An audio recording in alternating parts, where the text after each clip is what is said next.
Hello and welcome to this week's edition of BOI Weekly. I'm Olayemi Odunuga. The Bank of Industry's quest to empower Nigerians in various sectors of the economy has been extended to the Graduate Entrepreneurship Fund Scheme, the first youth program launched in October 2015. Two beneficiaries of the scheme are Seun Bakut, who ventured into vegetable farming, and Jonathan Agunobi, who runs a furniture company with the trade name Aredo by TRT. Both beneficiaries have felt the impact of the Bank of Industry's intervention in the businesses, and through the funding from the bank, they have been able to expand and improve the services they provide. On this week's edition of the program, we take a look at how these two beneficiaries are contributing to the socio-economic development of the nation. Welcome to the program. We begin with our team's visit to Seun Bakut's sprawling farm located in Jos South local government area of Plateau State. Seun Bakut is the Chief Executive Officer of Nature's Plateau, who studied law from the Lagos State University. She had a brief stint as a practicing lawyer before she ventured into vegetable farming. Her desire to seek an alternative to the busy city life was her drive, and through the Youth Empowerment Scheme, she has transformed the business and added to the number of greenhouses in the country.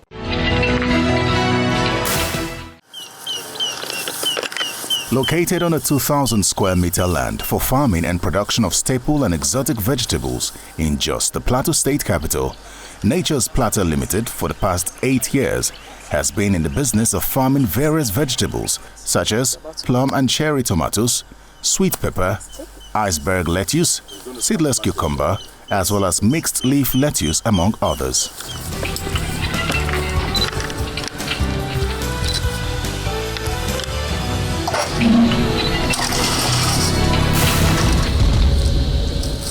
Seun Bakut is the Chief Executive Officer of Nature's Plateau.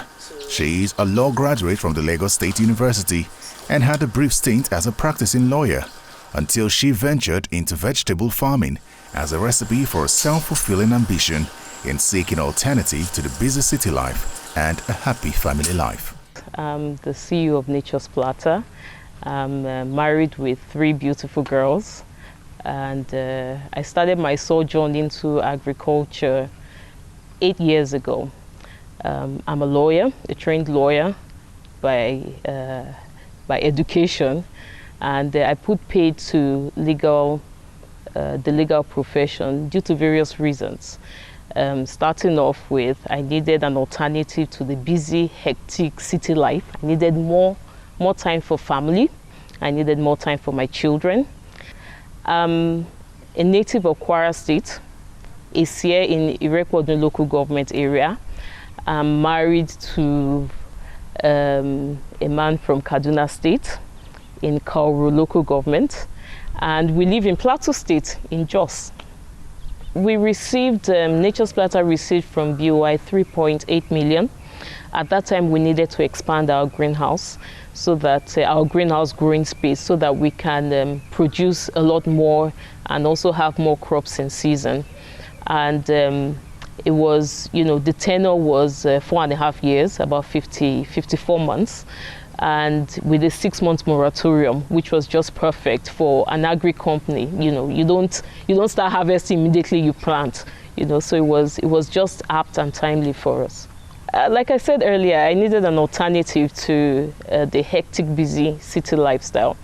We used to shuttle, my husband and I, and our kids. We would, shuttle through traffic in Abuja and then eventually get back home late in the night. Kids are asleep. We leave very early in the morning, and it was just not the way to live. So we came on a visit. My in-laws live in Jos, and we came visiting them. And we went to a green farm, a farm using greenhouse technology to grow. And I was just so mesmerized and intrigued, and I just knew I could do this. I could do this, and here I am, 8 years later. Well, that's one of the reasons why I spoke about responsible farming. Farmers need to be very responsible in their practices. So from whether you choose to use pesticides or synthetic inputs, if you do choose to use them, then you have to do it properly. So where, a particular pesticides provide for pre-harvest interval of 5 days, you don't harvest the crop one day after spraying. You have to wait 5 days after. Or the use of herbicides in our farms. Those things have a very long-lasting effect in the soil.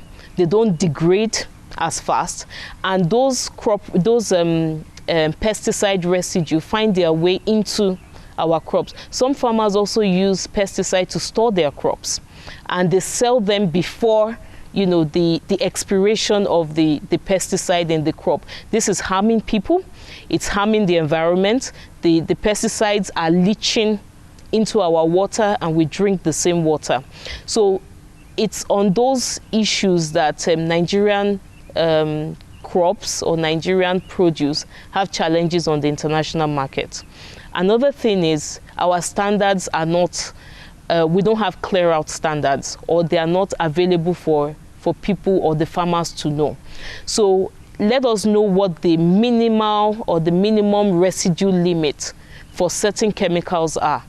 And then, we break it down to the local farmers. Okay, if you use this 1 gongoni of this particular chemical, this is what is going to happen to your crop. This is how you are poisoning people. Or you only use it for maybe 2 times in the crop life cycle. Don't use it for more than that. Those are things that we need to step down. Our Agric Extension Service need to step up. They need to step up and educate the local farmers, even the young farmers that are coming up. I had to do a lot of schooling myself. So I, did research, read, spoke to, professionals in the field. I have so many of them in the University of Jos that are now friends, just to educate myself and to bring myself up, that's what we need to do as a country. Her engagement with youth group platforms exposed her to get in contact with the Bank of Industry and was able to register under the Youth Empowerment Scheme for the intervention program that has transformed the business, in addition to adding to the number of greenhouses in the country, increase in the staff strength, as well as production and capacity for the preservation of her produce. The impact of BOI's intervention on the business is tremendous and has enhanced the expansion of the market and improved the services provided. We had 4 greenhouses. Before the intervention.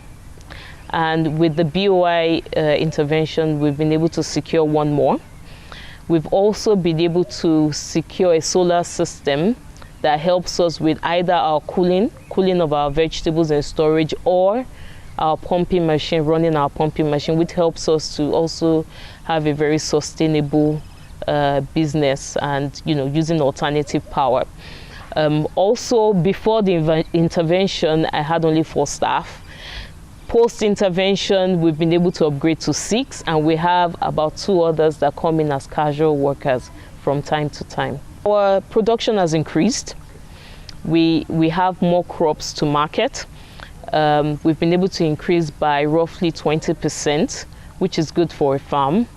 We've also had more growing space and more customer satisfaction because our availability has also, increased. We're able to continue our crop production in and out of season, using all our spaces at the same time. Yes, fresh vegetables are highly perishable, but we find out that most of our patronage comes out of the Plateau State, essentially Lagos State.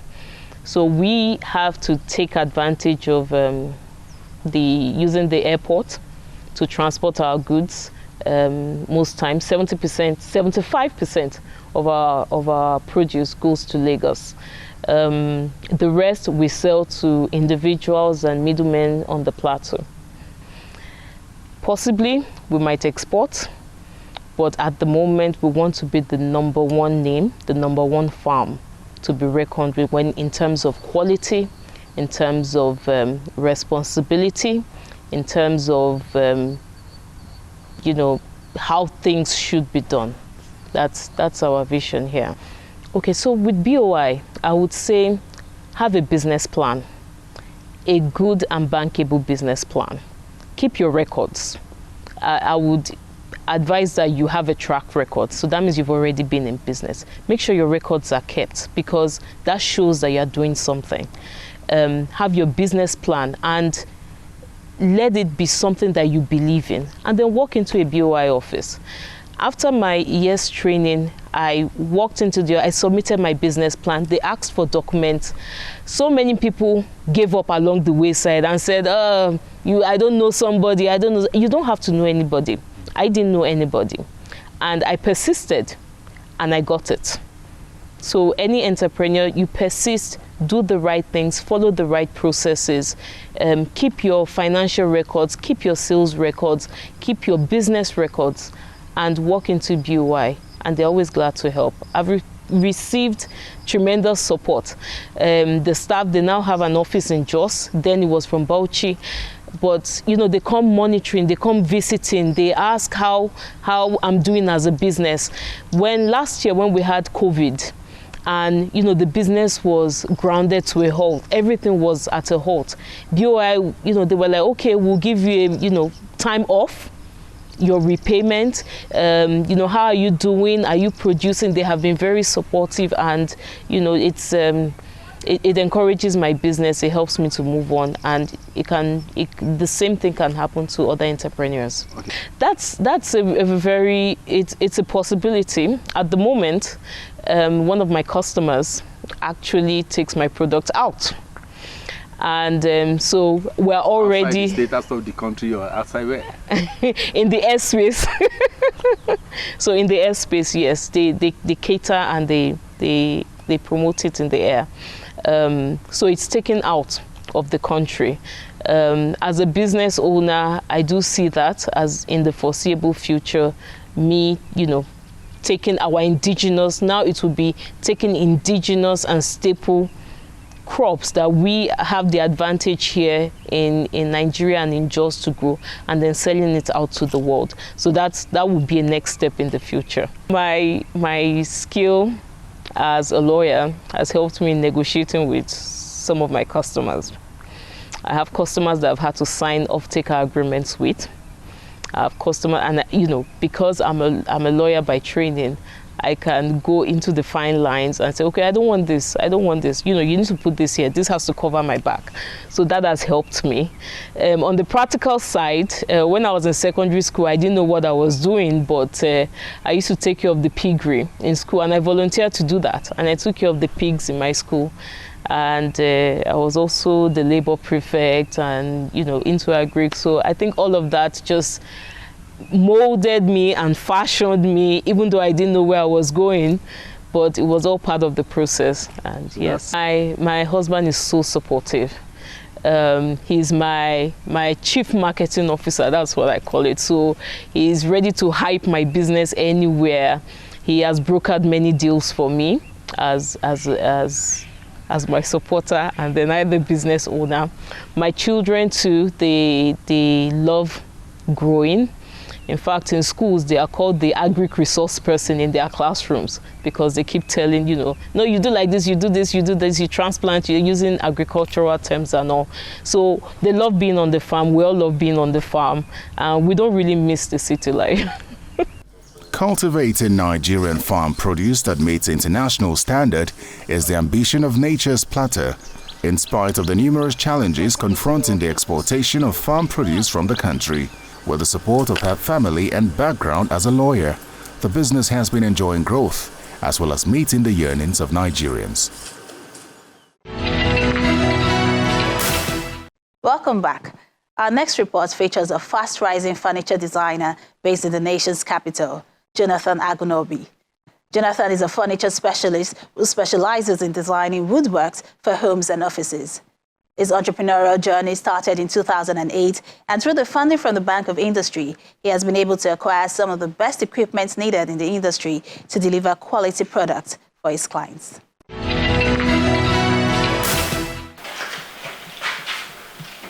Jonathan Agunobi is a furniture specialist who specializes in designing woodworks for homes and offices.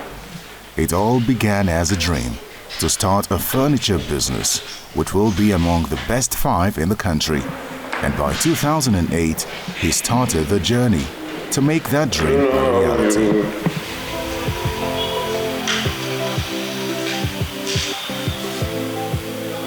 The company is TRT Aredo. It's a woodwork company that started way back in 2008. And we have been focused on high-end kitchen and wardrobes. We're also doing beds, generally woodwork products. It was born out of a desire to come up with something different from what we saw was in the market at that time. We wanted to go a bit upscale.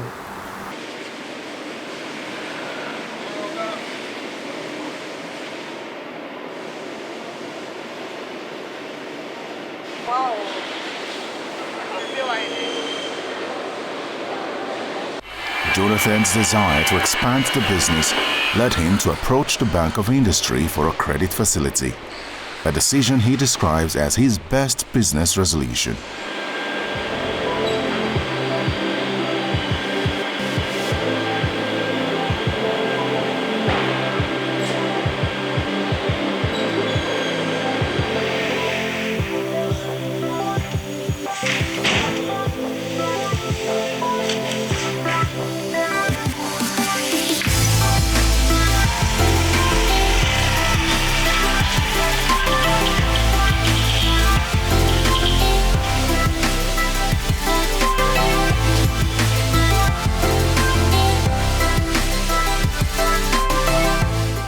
In 2019, we needed to get more machines, and we got a facility from BOI. It was 50 million to be able to help us stock new machineries.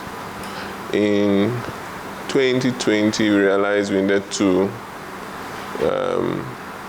stock other things because the company was growing. We needed to get materials to work. We needed to improve our workspace, and then we needed to also expand our factory. And so we got another facility from them. A working capital this time was 200 million.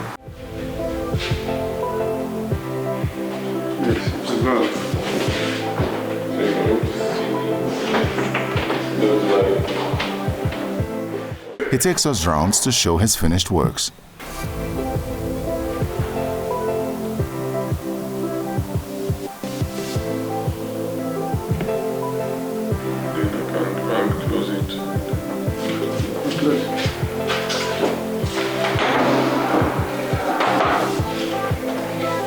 Most of these things won't function. Like this movie light, there's a TV inside here that's just come down. So we're just doing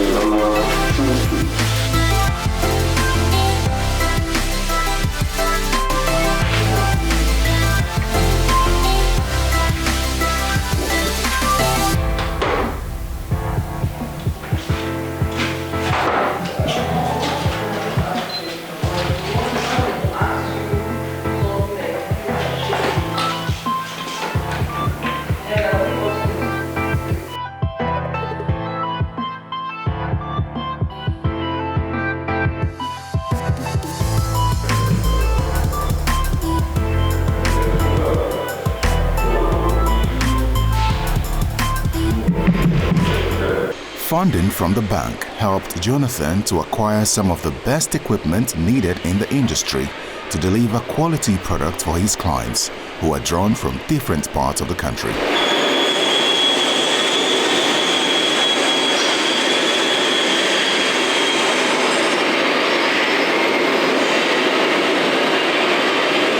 On machines, the interest rate was single-digit 9%.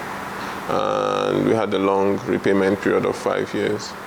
For the working capital, it was 11 to 13. 11 because of the COVID, but I think post-COVID, it will go up to 13%, 2 years repayment. I think they should go for it. We were skeptical at first, but they were very helpful, they were supportive, and If you have a manufacturing outfit, I think you should go to the BOI. The interest rate is good.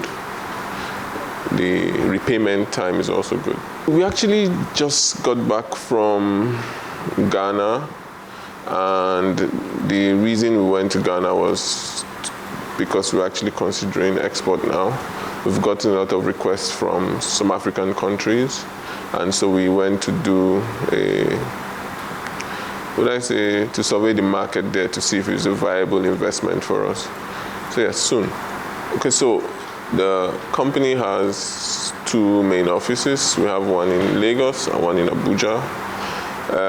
As for projects, we've worked in about 32 states out of the 36, so we're not doing badly within Nigeria. Outside Nigeria, like I said, we started considering that. We're looking at Ghana as our first point of entry. I see that it's a growing sector. A lot of people are going into it. It's a good thing for us, hopefully to reduce the importation of ready-made furniture and probably increase the economic value for we here that are producing locally. Yeah. It's 140 to 150 staff now. That's from the office, the factory? The office, the factory, on site, Lagos office, yes, about 150. TRT Aredo is a woodwork company that was formed out of a mother company called the Repair Team. The Repair Team is the abbreviation TRT, and Aredo is, it means furniture. It's an Italian word for furniture.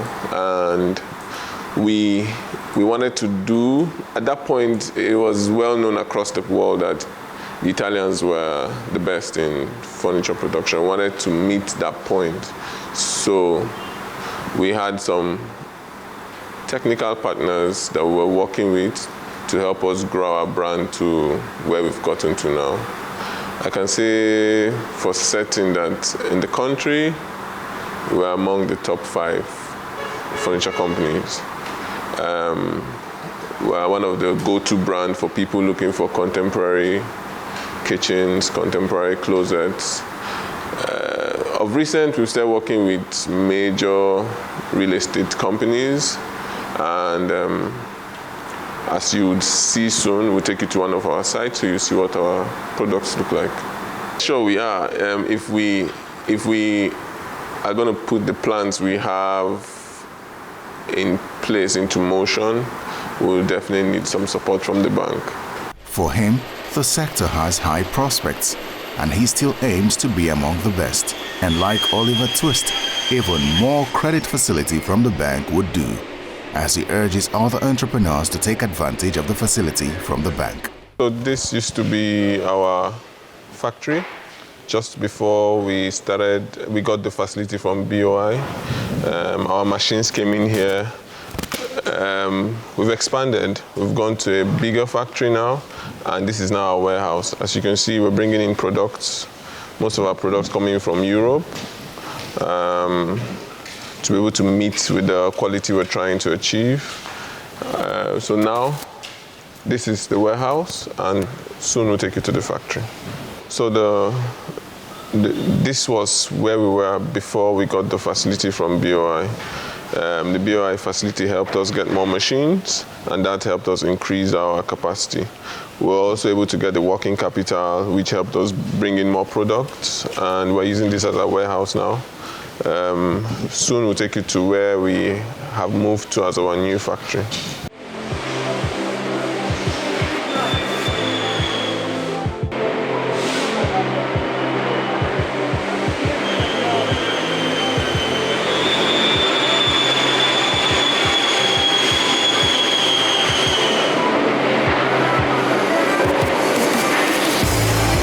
Like I said earlier, that was our factory. Right now, this is our factory. We've moved from there. We've grown into this space. I'm sure you could take a tour and see We're still building, we're still growing, all thanks to BOI. And here is where we draw the curtain on this week's episode of BOI Weekly. Don't forget, the Bank of Industry continues to provide interventions for various industries to thrive, and there is absolutely more where that is coming from. So as an entrepreneur, if you need support to grow your business, you can reach out to any of the branches of the bank closest to you, or you can log on to their website at boi.ng. You can also follow the bank on all social media platforms as displayed on your screen. Until next time, I'm Olayemi Odunuga. Thanks for watching.